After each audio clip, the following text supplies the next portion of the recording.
شهدت مباراة إنتر ميامي ضد لوس أنجلوس التي أقيمت في الدوري الأمريكي.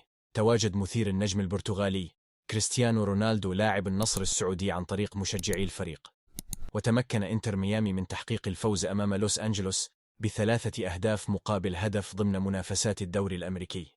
وشهدت المباراة مساهمة النجم الأرجنتيني ليونيل ميسي في هدفين ضمن انتصار إنتر ميامي بثلاثية.